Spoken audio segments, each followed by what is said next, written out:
marker. There they are. All right, team. So what I have asked you to draw, or sorry, not draw, to make was 1,2-dichloroethane. So that's what you guys should hopefully have. If we were to draw it, it would be drawn as this.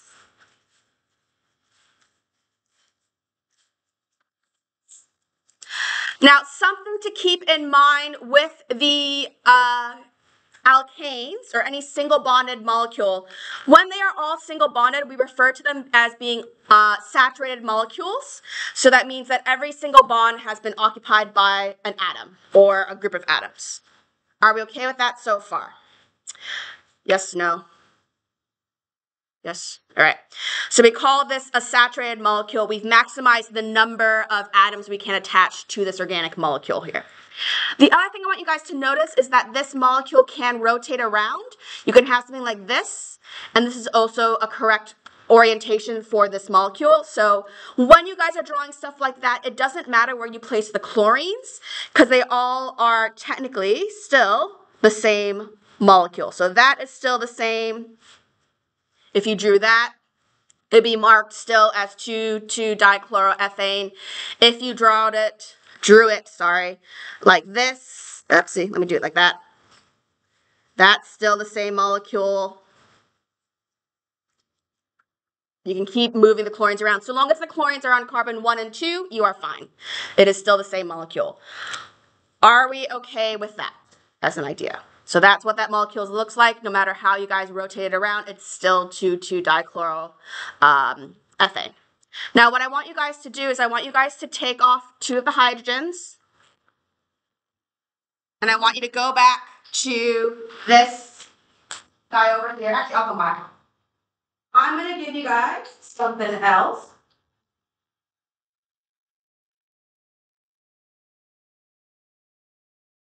Two of these. Two.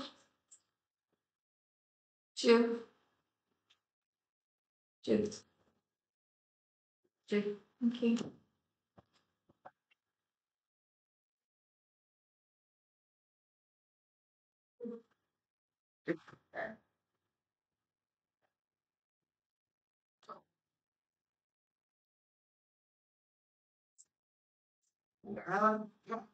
So, what I want you guys to do is I want us to make a new molecule. We are removing 2 of those hydrogens. So I've taken 2 of these hydrogens off. I'm putting this together with the little curvy one. In order for us to do that, we also need to take the carbon one off. We need to change the bond we're using. So I'm just grabbing 2 curvy ones to put in. Like that. So now we are making an alkene. It has a double bond. This is called an unsaturated molecule. So I haven't actually maximized all of the atoms I can attach to this molecule. So go ahead and build that.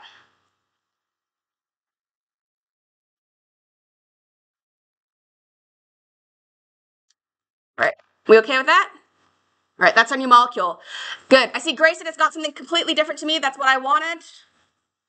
So let me grab her molecules to show you guys what I need. So something to note when you guys are looking at this molecule. Can you rotate it anymore? No. So that's going to be really important for geometric isomers. Because I can't rotate it, the placement of all these different attachments to the carbons now matters. Zoom that out. So Grayson made also a molecule, but she made this one. Still the same format. It has a hydrogen, 2 carbons, and 2 chlorines. But you see how geometrically they're arranged differently. So the chlorines are still attached to the same to the same carbons.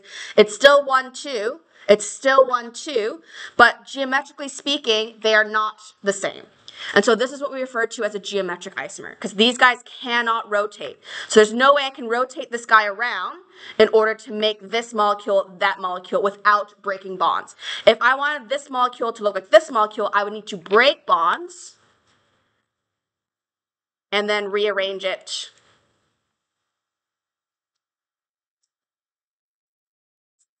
Come on. There you go. Like that. So the only way that I can make these two guys the same is by breaking the bonds. This and this are the same thing because I can rotate this whole molecule around to get the same thing. But I can't twist this around to make the other option. Does that make sense? So that's what we're referring to when we're talking about geometric isomers. So exact, only thing that's different now is how things are arranged in space. So it does now matter where you are drawing. Trying to get this guy to focus. Where you are drawing your chlorines and things like that. So let me get this guy to focus. Why are you focusing today? Need him a hand or something? There we go. All right, so double bond, chlorines on on the same side versus chlorines on opposite sides. So both of these are still 2,2-dichloro. 1,2-dichloro, but this is geometrically arranged differently. So this is what we call geometric isomers.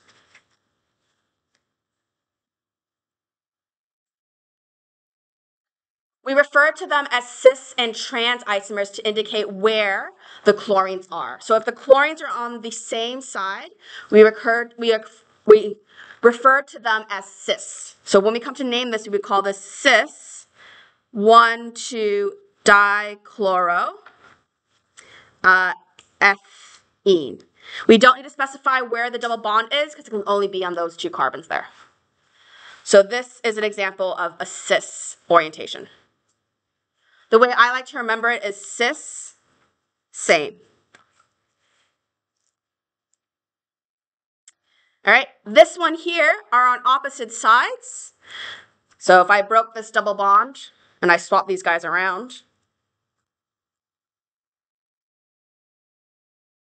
like that,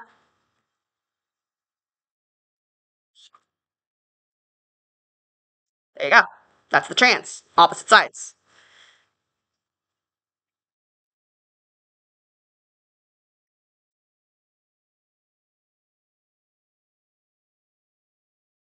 The way I like to think about this one, if I'm trying to remember it, is transfer. You're moving it to the other side. You're also welcome to think about it in like LGBTQ terminologies. So transgender, you're going from one gender to the next. That's another way you can kind of think of it. Cis, think about cis people. They typically like opposite sex to themselves, but I guess mainstream. All right, are we okay with that? So the other thing to keep in mind for these guys is that there's several different requirements to form cis-trans isomer. The first requirement is that you have a double bond because that double bond cannot rotate.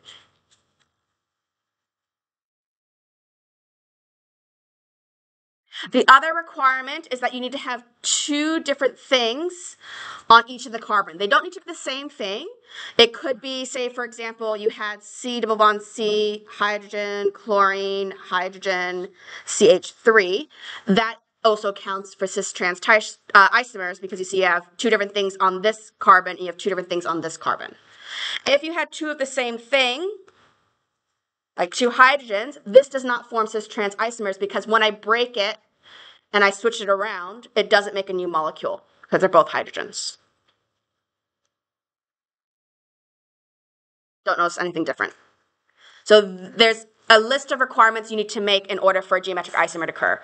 First, it has a double bond, so it cannot rotate. The second thing is that each carbon needs to have different things.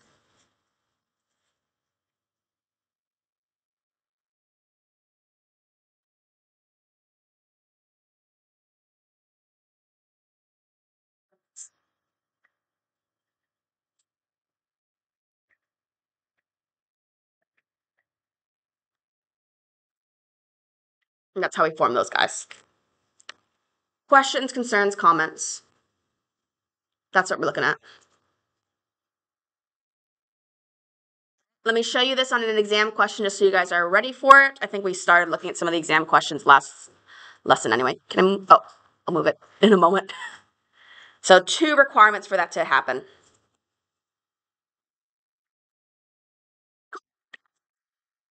So let's go back to my website to see the exam questions, and then you guys are good for the first chunk of notes.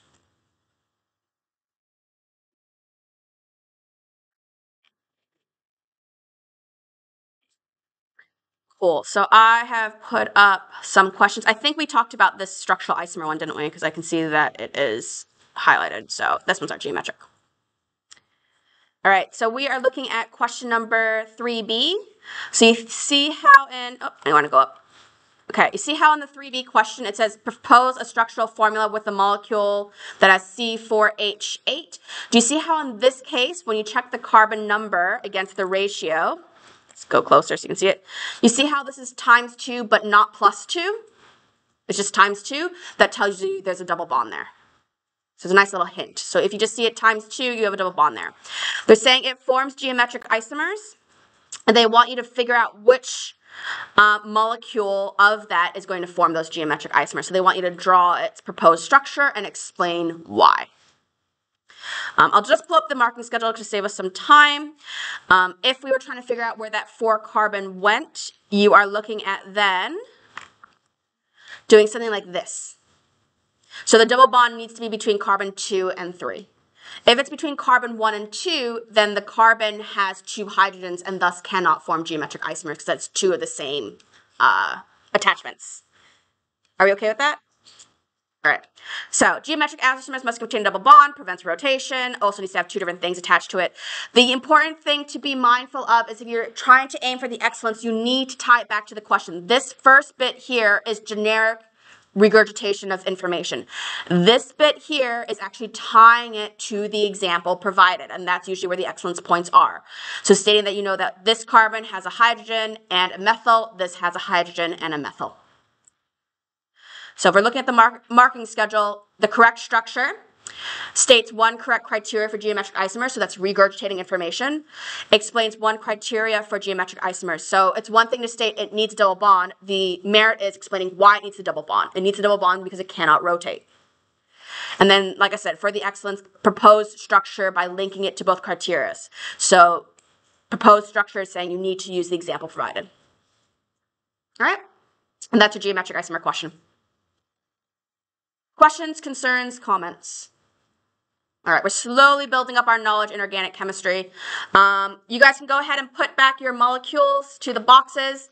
I'm going to probably do the tea bag experiment so that way you guys have a little bit of a break, or maybe I'll do that tomorrow. What time do we got? What time do we end? 40? Yeah. What do you guys want to do, organic people? Because I'm mindful I need to give you more notes, but I want to give you guys a break before I give you more notes. Do you want to do some tea bag stuff? Light a tea bag on fire? Maybe.